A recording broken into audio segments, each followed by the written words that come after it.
Hello, and welcome to episode 117 of Public Interest Podcast with your host, Jordan Cooper, where we interview politicians, activists, advocates, and others who seek to improve the state of the world. We're here today with Hans Riemer, Montgomery County Council member at large, representing 1 million residents in Montgomery County.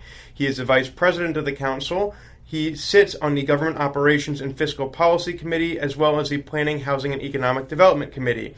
Hans is the former National Youth Director for Obama for America and the former political director of Rock the Vote. Hans, welcome to the show. Thank you so much for joining us. How are you doing today? I'm doing great, Jordan. Thanks. I'm glad to be here. Excellent. The first question I'd like to pose to you is, what are you currently doing, or what have you ever done to advance the public interest, and why? Well, thanks. My career has been in the public interest sector, and since my first job out of college, I have worked in various public interest roles. So, I've been very, very lucky to be able to support myself and contribute to supporting my family working in the public interest. I used to got my start really working in the research sector, like the think tank world, as well as the progressive coalition community, the advocacy community. I started a nonprofit that focused on public policy issues from a young adult perspective. What was the name of that nonprofit? That was called the 2030 Center. How did you come up with that idea? Well, I was working with a lot of young people in Washington. This was back in the mid-90s when I was new to Washington, and there was a lot of excitement at the time about how younger generations are treated by public policy. And a lot of people were saying that, for example, Social Security is a ripoff or Medicare is a ripoff. And I didn't believe that, but I wanted to create a voice for young people who felt like, social welfare programs are good for people, they're good for our community, and they're good for our country. And Social Security, Medicare, universal health care, all these kinds of public sector programs are needed. And so I reached out to the community of young leaders in Washington who, were involved in similar kinds of work, and we got together and we created a nonprofit, and we raised funds and we hired staff, and we were successful in affecting discussions about especially Social Security, but we were able to testify to Congress and do a lot of advocacy on the ground. It was a lot of fun, and we definitely, I think, had a positive impact on the question of, do young people support Social Security or not? And I think we were able to convince a lot of people that young people would be happy to support Social Security. What they want is for it to be there for them, and that was a very exciting time. Did 2030 represent the year 2030? Yeah, it was both. It was kind of like an entendre. It was the year 2030 as well as people in their 20s and 30s. What was special about the year 2030? Well, at the time, it was a long way off in the future. Was it the time that the Social Security Trust Fund might become insolvent? It probably was, although that would have been more coincidental. But it was just the idea that it's kind of it's a seminal year in the future. Right. It's a time that seems like it'll be a benchmark year relative to where we are now. And of course, this was back in 1995. So how old were you when you started this organization? I guess I was about 23, 22, something like that. Now, would you say most American 23-year-olds are worried about their retirement and Social Security? Definitely not. What is it about you that really made that a top-of-mind issue? I mean, entitlements are a major American issue, but it's often not one that captures what is now referred to as a millennial vote, but back then was a Generation X vote. That's right.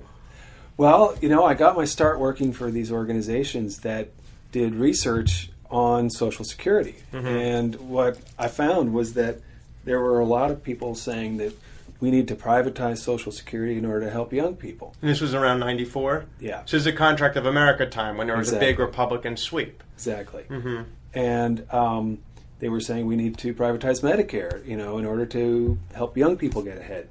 Well, my perspective coming in was kind of 180 degrees, which is, thanks to programs like Social Security and Medicare, older generations are taken care of, which means that younger generations have more freedom to pursue their desires, their dreams. What's the correlation there between a senior citizen having more financial security and a younger person being able to have more freedom. Yeah, I mean, it's pretty direct to me. Like, if your grandparents are living in poverty, is that going to affect you? I think it probably will, So you'd feel, so if I were a 22-year-old with grandparents in poverty in their late 60s, early 70s, and I may want to do this low-paid internship for a congressman, I may feel compelled to work in the grocery store, which may pay a little bit more money to help give money to support my grandparents. Is that what you're saying? Something like that, or maybe your parents were going to help you with college, but they don't have the money to do that because they're working hard to keep their parents kind of afloat. I mean,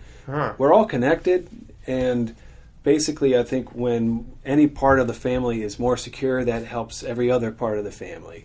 Whether it's children being taken care of, redound to the benefit of the parents or the grandparents. It's all connected. And I definitely felt like cutting Social Security or turning it into a private investment program would undermine that broad family security. Right. And that would hurt young people. It would hurt everybody in different ways.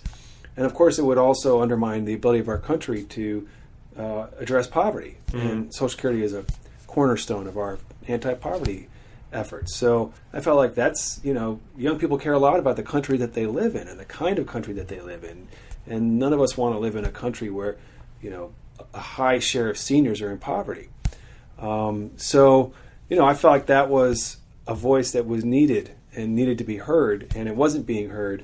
And so we set out to provide that voice in the public debate, and we were very successful in doing that. Interesting. So what is it that, so you came from California to Washington, D.C. How did that come to pass? Well, when I was in college, I did an internship in Washington at a group called the National Academy for Social Insurance. And it was a paid internship, which enabled me to, come out. And I lived in a youth hostel, in D.C., which is still there. For most of the time. I got a room in a house up in Adams Morgan for, the rest of the time.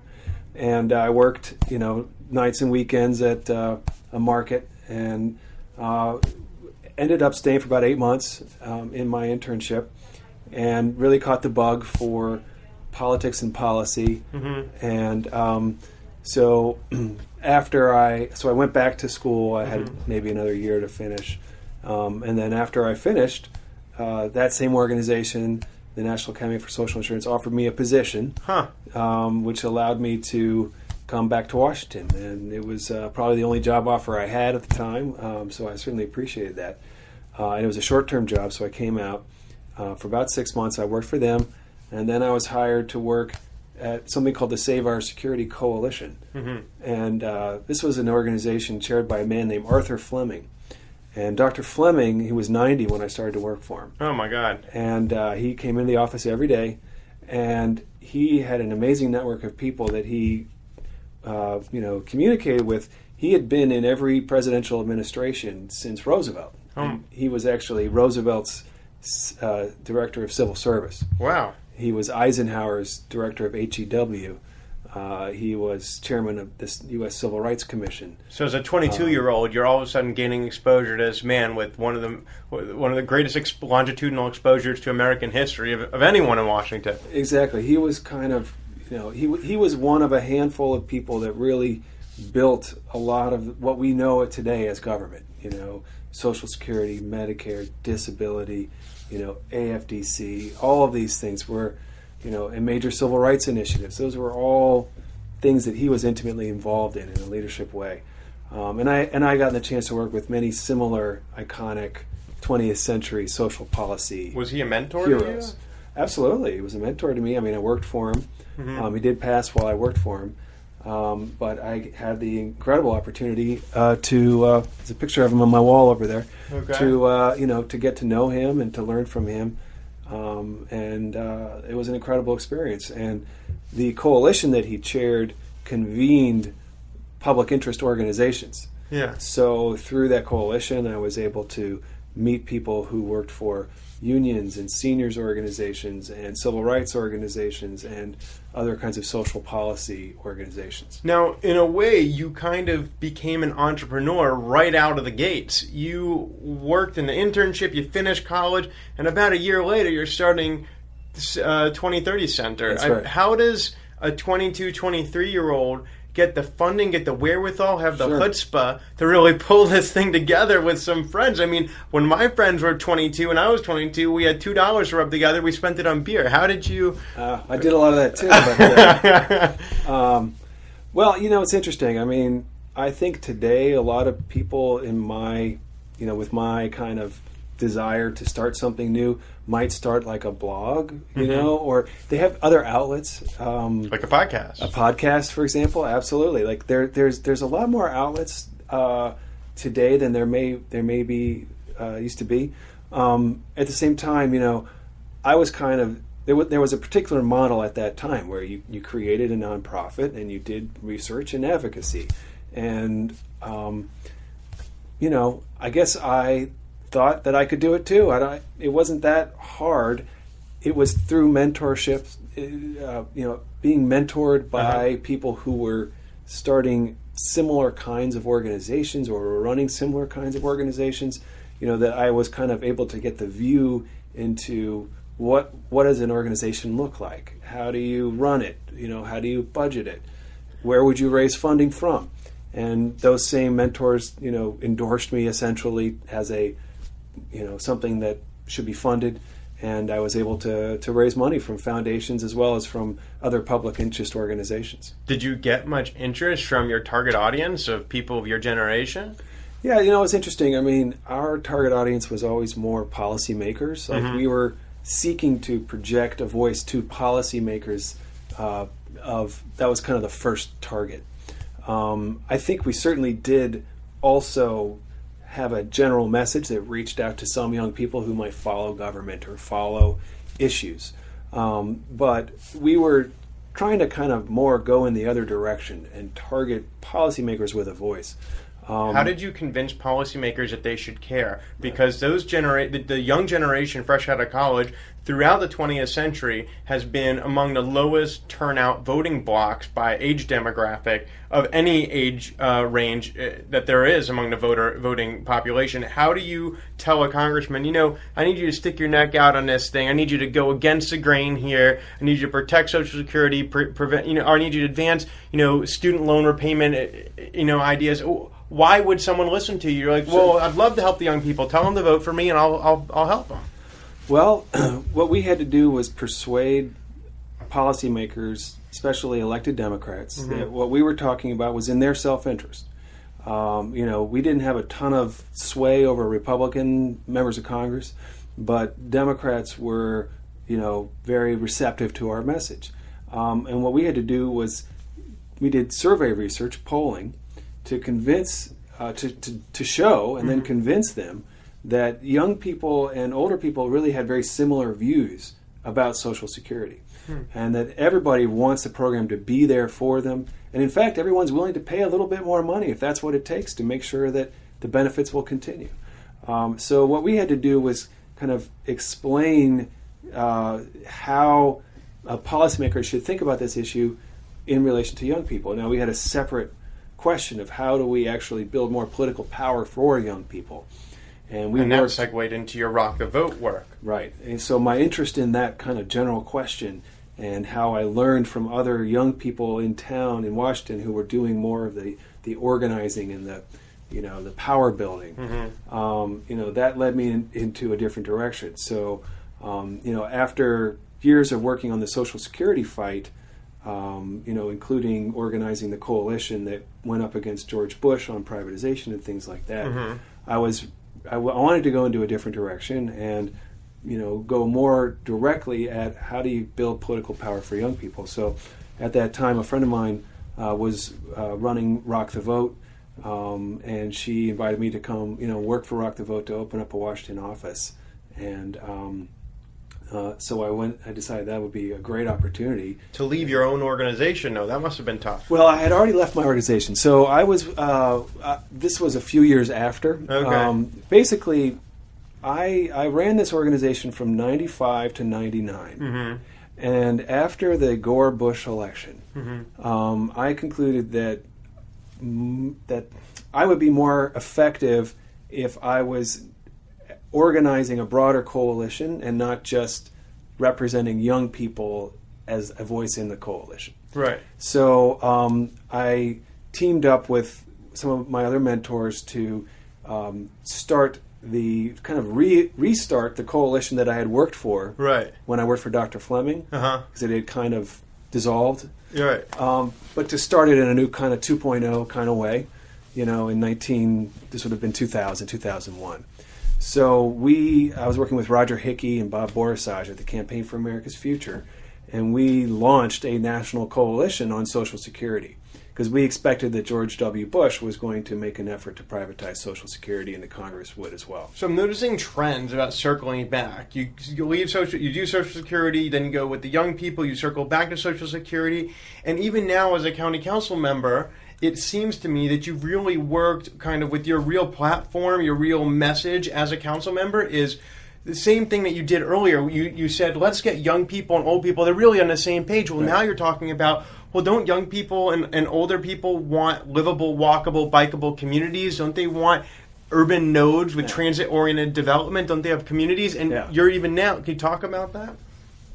I mean, you nailed it, man. You nailed it. I'm not sure how you noticed that, but that's really remarkable. It is. It's exactly the same. I mean, there's so much more that we have in common than what we have that separates us.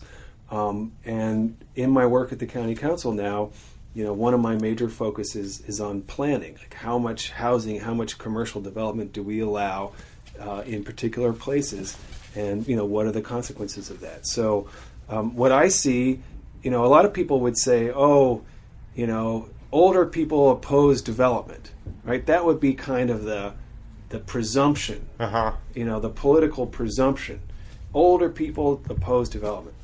What I find is that older people want the same thing young people want, which is just what you said. They want to be able to, they want to be independent. They want to be able to have a lifestyle that does not depend on driving a car. They want to be able to drive if they can or need to, but they want to be able to have an independent lifestyle. And I can't tell you how often I talk to people who are in their 60s or 70s. I had a great conversation with someone last weekend in a church, older woman. I said, what do you think of Silver Spring? She says, I love what's going on in Silver Spring right now. It's amazing. There's been so many new restaurants, and I can walk everywhere for everything I want in my life. And I was like, supposedly that's what millennials want. Right. But here's an older woman saying that's what she values and what she wants, and it was just amazing. Now, there's an interesting movement in Montgomery County for something called senior villages, which do many things, among which are essentially carpooling. They say, whoever can drive, can you take me to a doctor's appointment, take me to the beauty salon, take me to the grocery store? But guess what? If you're living in TOD, transit-oriented development, and you're right in an urban node, you can go down to the first floor, walk 1 block, and you're at the grocery store. Boom, across the street, CVS. You want to go get your hair done? That's also 2 blocks away. Right. So you don't even... So it kind of, you're playing into other things where people are developing solutions when cars are necessitated, and you're saying, well, if we get rid of the car, that's a solution in and of itself. Sure, and I'm really excited about the senior village movement. It's basically just grassroots, organizing to provide people with, the benefits of or enhancements to their daily living, the ability to be independent. It's really exciting. So you've been working with youth. You've been working. Tell me more about kind of some of your top priorities as a council member. How does Bikable? How have you become? I'm looking at you, and you have a bike pin on your lapel. This is something you have an annual bike ride that you do. From, I think, Silver Spring up to Rockville, where is the seat of the county government. How did bicycling become so essentially tied to your political identity as a council member? Very interesting. Well, I sometimes wonder, why do I get so involved in this biking issue? I probably first got on a bike when I was, a kid, and I used to ride my bike to school sometimes, and I used to walk to school sometimes. I either only walked or biked. Mm-hmm. And I wonder sometimes if the fact that I only ever walked or biked to school contributes to my general interest and passion for these kinds of issues. But, biking is, if Montgomery County is going to grow, mm-hmm. we have to get away from cars as the only source of transportation. Now, does Montgomery County necessarily need to grow?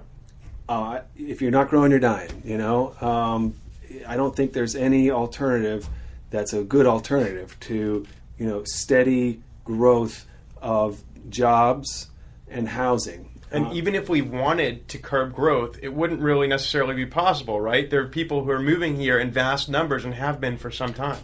We don't control birth rates. We don't control immigration. Immigration within the region, within mm-hmm. the country. Mm-hmm. This is a highly desirable place to live. So therefore, you'll have increased density, and your task is to figure out how to deal with it. That's correct. So, if the population is going to continue to grow, mm-hmm. we've got to get away from the idea that everybody's going to drive everywhere for everything that they do. Because there's just not enough room in the roads. Like, you just can't, it's completely impossible for everyone to drive in the future at the same amount that they used to drive in the past. Mm-hmm. So what we have to do is create the possibility that people can bike, walk, or use public transportation. Mm-hmm. And if we do that, that will mean that the people who need to drive will still be able to drive because other people are going to be using public transportation or walking and biking. So I've done a lot of work around public transportation and walking, but the bike issue was one where I felt like, we needed to put a greater focus. So I decided to organize a bike summit, and we did that, and it has led to all kinds of exciting developments. We've got plans now for a network of protected bike lanes in White Flint, which mm-hmm. is the North Bethesda area, and as well as one in downtown Silver Spring. Mm-hmm. We're kind of developing this model of you should be able to ride in a low stress, through a low stress path, mm-hmm. Anywhere you need to go in an urban setting. Right. So now we're working on that for Bethesda. And, basically, I think people, the willingness of people to bike in a urban area or a suburban area is really it's a sign of how healthy and happy that community is. And some people are going to bike. They have the rights to be on the road. They're going to bike in any amount of traffic. That's like 5% of riders. Yeah. But the real bulk, the 60% or so who would ride if they felt a little bit more comfortable and they were a little bit removed from traffic, that's what you're trying to go for. Absolutely. I mean, you said it perfectly. It's not enough to just say we've got bike lanes painted on the street. Mm-hmm. Because a lot of people look at that and they, when they're driving, they see how they have to go around that biker and no one feels comfortable. Right. And a lot of people just aren't willing to put themselves in that circumstance for understandable reasons. And bicyclists have been hit and killed in recent years. Absolutely. So there is a real danger and a real need to improve bike safety. Absolutely. And so the focus is now we got to make safety the priority. If we mm-hmm. make safety the priority for bikers, more people will bike. So as you said, and that will ease congestion. And I'm noticing the color of the walls in this room are green. It also is environmentally friendly, reduces carbon emissions as you move to mass transit and bicycling. That's right. And when we think about the big picture, how to save the planet that we're on, which is, we're on a very, very worrisome path. The transportation sector is now one of the biggest emitters. We actually have, thanks to natural gas, there's a reduction in emission from the power generation sector, but transportation, you're not seeing the reduction that we need. So, energy efficiency for buildings, for transportation, and for power generation, all three are really essential. And so the work of a local government official to do planning in a way that puts density where people can walk or bike or take public transportation that is an essential mission, really, to saving the world, and I'm really glad to be part of it. So, Hans, I'm glad we segued to the saving the world topic here. We're approaching the end of the podcast, and I'd like to ask you a final question, which is to sum up your career in public service, which has been varied. It's been primarily driven by grassroots advocacy, and take a moment to speak to our listeners about why it is you've done this, what it is what motivates you, and what you hope your legacy will be at the end of your long career in public service. Thank you. Well, I grew up in Oakland, California in the 80s, and 70s and 80s. And I don't know, I feel like for a lot of people my age, it was kind of a tough time. Like, there was a lot of poverty, there was a lot of violence, and there was a lot of discord. And my parents, being very politically active, instilled in me the values of a better society. And, I decided that I wanted to contribute towards solving those problems. And I saw too much firsthand, in a city like Oakland, which was so distressed, that it just, why do I deserve to be comfortable and to be born into a family that's provided? What do those kids do over there, that results in their circumstances being different? And how can I not devote myself to trying to create for other people the opportunities that I've had? And that basic desire, is what animates me, and it's what underlies all the work that I do. Every piece of legislation I devote myself to and every vote that I cast is really just trying to give other people the opportunity that we would all want for ourselves. And that has been Hans Riemer, Montgomery County Council Member at Large from Montgomery County, Maryland, the Vice President of the Montgomery County Council, former National Youth Director of Obama for America, and the former Political Director of Rock the Vote, as well as a former founder of 2030 Center.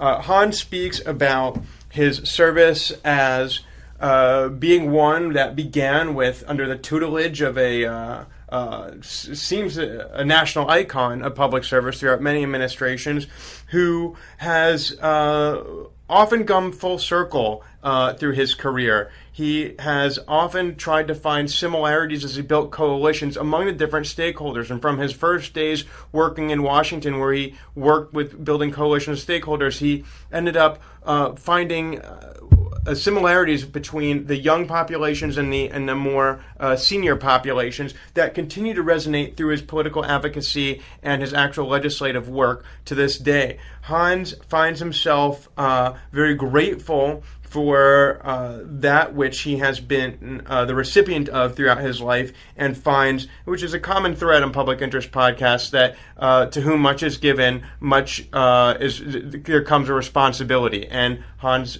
seeks to improve the world by taking ownership and improving the world the best he can for the next generation. So, Hans, thank you so much for joining us today. Thank you, Jordan. That was fantastic. And this has been episode 117 of Public Interest Podcast with your host, Jordan Cooper, where we interview politicians, activists, advocates, and others who seek to improve the state of the world. Remind you to join us on publicinterestpodcast.com, on iTunes, on your podcast app if you have an Apple product. And should you wish to communicate with Hans, you can call the number listed on the Contact Us page of the website, and that voicemail will be transmitted to him. Thank you so much for joining us. We'll talk to you next time.